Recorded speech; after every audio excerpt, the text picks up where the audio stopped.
I will use any opportunity to find games for the PlayStation Platinum project, from toy fairs to local game stores, eBay, trades with you viewers, even CX. I will look anywhere for PlayStation Platinum games. Hit the music.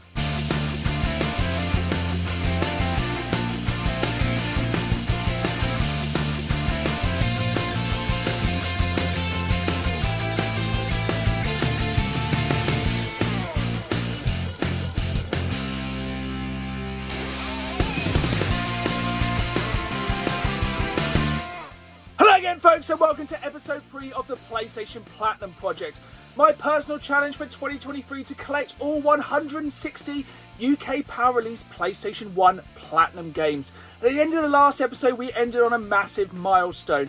We had collected 60 games, so we have 100 games left to find. Now, it's still a massive challenge, but here is the thing. I will look anywhere for these PlayStation Platinum games. And we're going to start off this week's episode at my local toy fair. But don't worry, there's also video games. If you saw my previous episode when I went to the toy fair, I picked up some amazing retro and modern toys. But this time we're looking for PlayStation Platinum games. So fingers crossed we can find some Platinum games for the collection. Just before we head to the toy fair, I just want to remind you viewers that you have the power to make this series a success. Make sure you hit that like button, make sure you subscribe, and if you're feeling extra charitable, please share this to your socials. I've linked all of these episodes together in a playlist so you don't miss an episode, but make sure you subscribe to never miss the latest episode. Now, let's head to the toy fair. Now, for a toy fair, there was actually a surprisingly large amount of games here, and straight away I found this massive box of PlayStation 1 games. It's one of the first games I found at Mickey Land Adventure. Unfortunately, it was missing the front sleeve, so I did pass on that one. Yes. I was tempted to pick up a couple of the Tomb Raider games, but it's actually only the first game that I think I need on the Platinum range at the moment. But some of these games are in really, really nice condition. I definitely wanted to check through quite a few of these. There's one coming up here that I'm definitely looking for, and that is Crash Bandicoot 2, because it is the final game I need to get the trilogy of the original iconic platform games on the PS1. I did pass, it was £15, but hopefully we can find some more Platinum games at a toy fair. A few stores later, they had this pile of cheaper PlayStation 1 games, and one of the games I pulled out nearly straight away was Time Crisis Project Titan, but unfortunately, it had the wrong disc inside, which is really gutting, as I absolutely love the Time Crisis games. I would love to have added this to the Platinum project just so I could have finished this iconic. Again, it's going to be a lot of iconic just because the Platinum games, they are just the best the PlayStation 1 has to offer. Unfortunately, there was nothing we needed in this cheap pile, which was a shame, but I did have some more expensive titles at the back of the stall. But with the Platinum project, I'm going to be digging through some of these cheaper games because there's so many cheap games you can add. But let's have a look at some of the more iconic and more expensive titles on this stall. Have a look at your Tony Hawk's on the bottom left. Tony Hawk's Skateboarding, one of my first loves on the PlayStation 1. Obviously, I prefer Tony Hawk's 2 because don't even argue this, it has the greatest soundtrack of any game ever, and this was a really good one to get off the list. I'm a massive fan of the Tony Hawk's games, and there's quite a few of these games that were released on Platinum games on the PlayStation 1, and it's not even remotely surprising because they are without a doubt some of the best games on the PlayStation 1, and I still think these play incredibly well today. Like, I know they've remastered these games, but the core gameplay, graphics, and more importantly the soundtrack just make this game absolutely timeless, and what I'm super happy to add to the PlayStation Platinum project. Massive shout out to this store holder, as I asked him if they had any PlayStation games, and he pulled out an absolutely massive box from under the table. What was one of the busiest stalls of the entire games fair, and this was an absolutely mixed bag of stuff here. As you can see, we have a very nice copy of Turtles for the NES. They were asking £30 for that, and it did have some writing on the case, so I did pass up. Don't get me wrong, there was some really, really good PlayStation 1 games in here, but unfortunately, there wasn't anything we were looking for the PlayStation Platinum project, which was quite surprising. There was some really nice bits in here. You can see on top there was a copy of Final Fantasy. Unfortunately, we already have that one for the collection, but there was some super cool Japanese releases of the Final Fantasy games on the PlayStation 1 here. Some pretty good games like Alundra for the PlayStation 1. Some really good stuff, but nothing we were looking for, which was a real shame. But this is the thing with the Platinum project. You have to hunt high and low. You have to go through tons of stuff. I know most people are normally looking for those black label games, but of course we are looking for that silver platinum goodness. Unfortunately, we didn't find anything here, but there was one more store I wanted to head back to because I thought I made a bit of an error.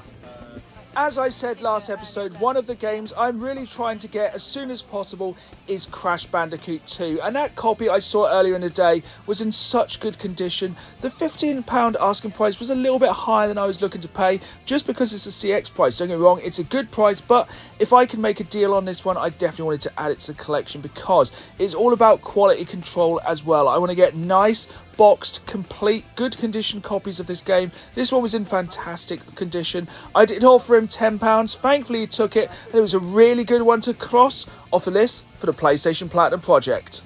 Here we are then, back in the games room, and yes, I managed to find some Platinum games at the Toy Fair. And as I said, there are so many iconic games on the PlayStation 1, but few are more iconic than the original Tony Hawk's game.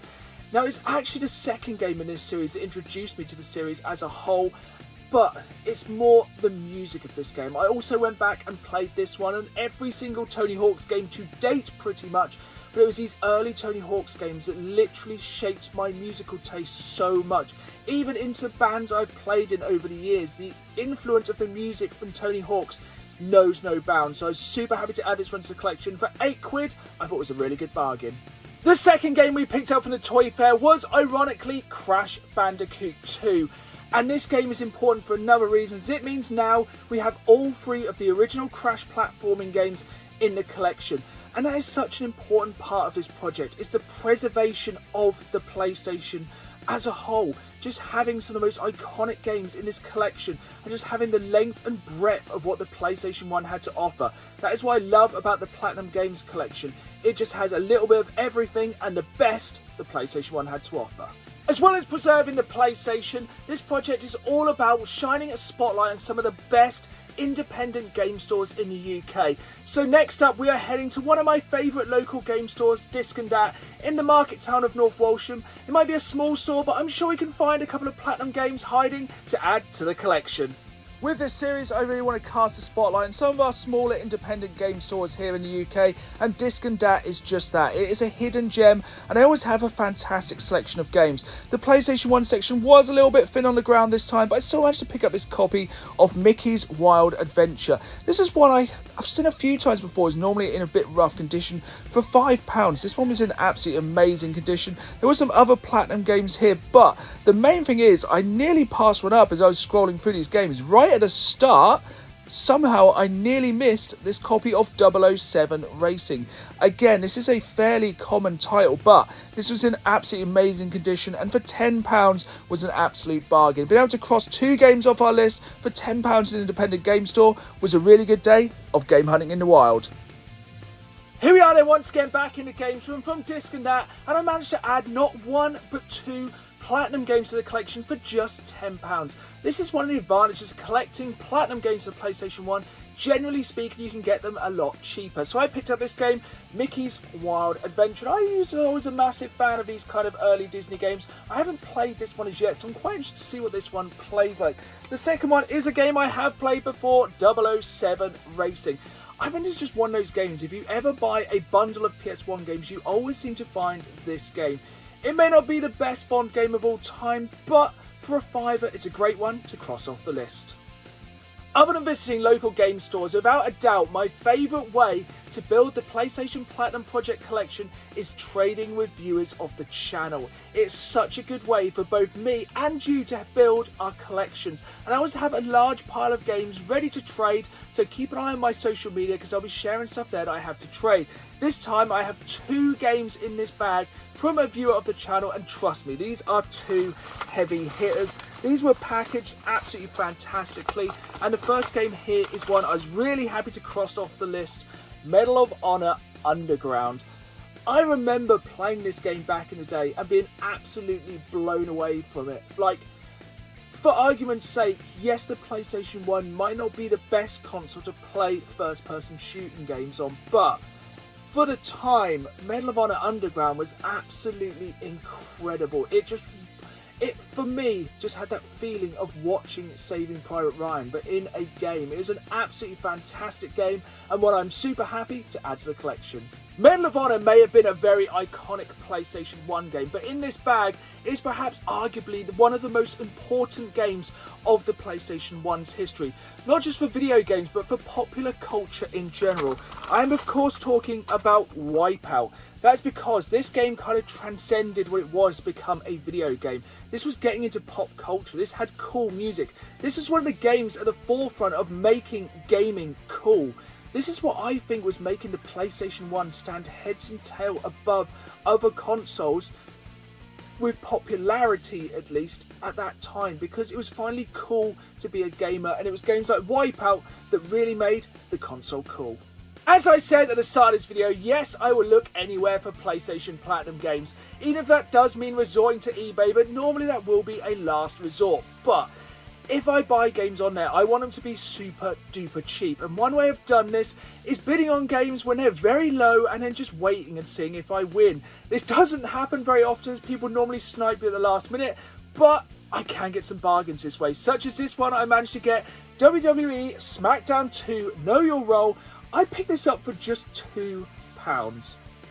Which is absolutely ridiculous, but the thing is, a lot of people are not looking for the platinum versions of these games, so sometimes when you bid low, you might get lucky. And with this one, being able to add one of the best wrestling games, I wouldn't really say of all time, but definitely the best wrestling game on the PlayStation 1 to the collection for just £2 is absolutely incredible.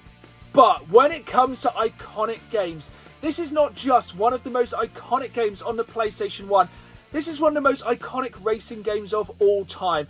I am of course talking about Gran Turismo, and I managed to pick this game up for £3.30. This is boxed and complete, and one of the things I want to do with this PlayStation Platinum project is to go back and play some of these games again. Some of these I'm playing for the first time, but this will be the first time I've played this game in a long while.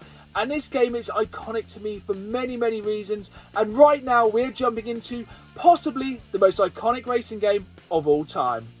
Here we go then, possibly the greatest driving game, near one of all time, and for sure on the PlayStation 1, Gran Turismo. And is it just me, or was this game super hard back in the day? And, you know, no apologies, I'm going on easy mode. I think one of the best things about this game was the awesome array of real world cars. And this was at a time when a lot of games didn't have real cars. And just being able to play and race with some of these amazing cars was just super cool. And yeah, it's just such a good selection of cars. Let's just hope I can get around this first lap without kind of crashing off at the corner. That was one thing I always found about the Gran Turismo games, because they were slightly more realistic. The handling was quite difficult, but let me know in the comments down below, did you kind of prefer this kind of more realistic version of racing rather than the kind of more arcadey games such as Ridge Racer? I do enjoy this game, but I'm not the best person at playing this game. One thing I do know straight away though is I do not like this view. I cannot remember how to change it. That's the thing with playing these games after so long. And also I just realised I have put this into manual to manual gear change. So straight away we are off to an absolutely fantastic start. I would normally play these games in obviously an automatic, but do you know what, it actually feels quite good going back and playing this using a normal kind of gearbox, be able to manually change the gears. I think because when I originally played this, obviously back in the day, I was not driving back then, surprisingly, but now this actually feels a lot more natural. But let me know in the comments down below, was this your favourite racing game on the PlayStation 1? If not, let me know. What is a better racing game on the PlayStation 1 than the classic that is Gran Turismo? It was really good to go back and relive one of the greatest racing games of all time. We're coming to the end of the episode, but before we go, we are heading to one of my favourite retro game stores in the UK, the Retro Retreat in Kings Lynn. And last time I went, they had absolute shelves of PlayStation 1 games. Not just that, they have obviously everything a gamer could wish for, but their PlayStation 1 selection is absolutely amazing. It is one of the biggest game selections I've seen in the whole of the UK. Also, while we're in Kings Lynn, we are going to the CX store there, as it is one of my favourite CX stores in the entire UK, and it is different from a lot of CX stores in the UK for one very specific reason. So see if you can guess what that is before now. But of course, when we shop in CX, one of the best things is being able to take things in to trade in to put towards games. And I've built a little pile of trade-in fodder, so hopefully we can pick up some more platinum goodness. Now this is what you call a PlayStation 1 game section. 2 shelves absolutely stacked with both platinum games and black label games. Seriously, mention in the comments if you know a game store in 2023 with a bigger PlayStation 1 selection than this one. And they're all in alphabetical order, which makes my life a lot easier. Finding games such as Air Combat, which is one I've been looking for a while. Again, it's not a very uncommon game. The only thing is in here, they do price games according to conditions. So you can get some super minty games and pay a little bit more. Or for something like the cheaper titles, you can pay that a little bit less, but get a copy that's maybe a little bit rougher or maybe missing some of the instructions.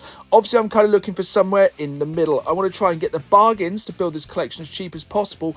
But when I can get a copy of Air Combat for $2.90, which was still in absolutely amazing condition, I'm probably going to get that rather than a copy for £11, because remember, we have 100 games left to go, so being able to build this collection on a budget is a really great thing.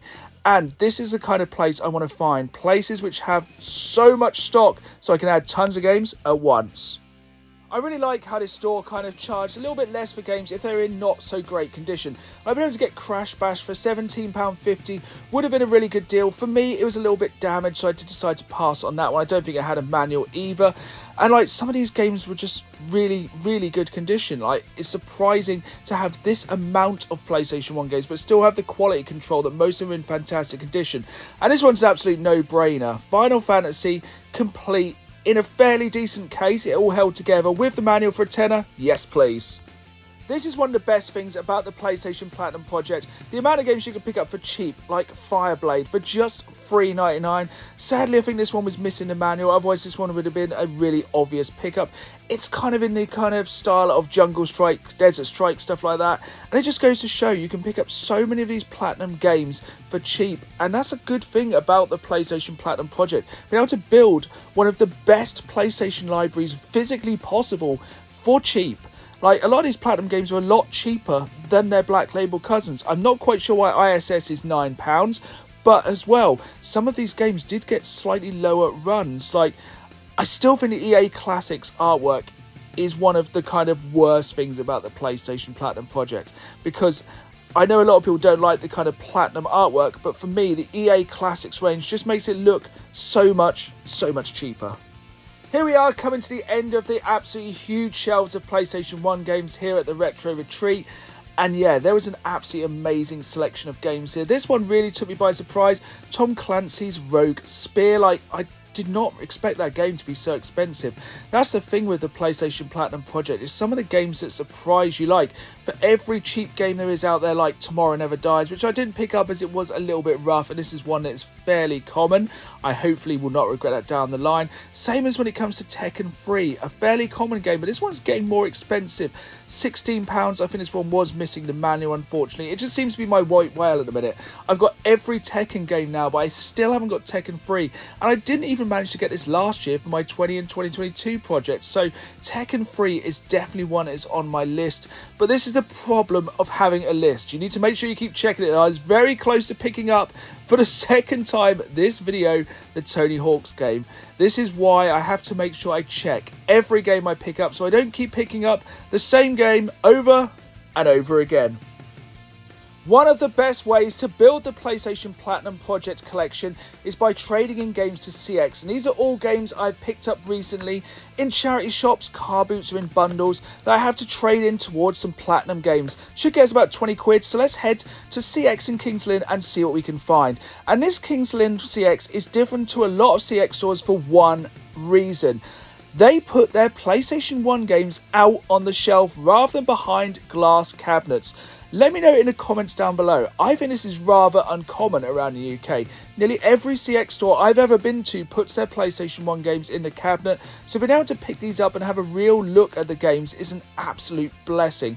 So with those games we traded in, we have about £22 in credit. So let's see what we can add to the collection. I was very tempted by this copy of Soul Reaver, but it did look a little bit faded to me. It's kind of hard to see in the video, and this is one I do see quite often. £12 isn't bad, but because we've got that trading credit, I want to kind of go for some of the bigger titles, because at the end of the day, some of these titles are getting more expensive. Titles such as Medieval. This was 20 quid and we used most of our trading credit, but this was in really, really good condition. And this is a game I haven't got in Black Label or anything in the collection, and it's such an iconic PlayStation 1 game. I really wanted to add it to the collection.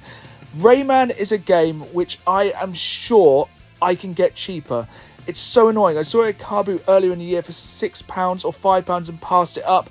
They had not one but two copies in here, and the kind of stranger thing is, the better copy was probably the £12 copy. I'm not really sure why this one was cheaper. Maybe it was complete, maybe it was missing the manual, who knows. With this final pickup, we pick up the final Crash game we need for the PlayStation Platinum project. Crash Bash, in absolutely amazing condition for 20 quid, is a definite pickup. And it's just hitting milestones like this that make the project so much sweeter. Every single Crash game on the PlayStation 1, complete it, mate. Back to the games room.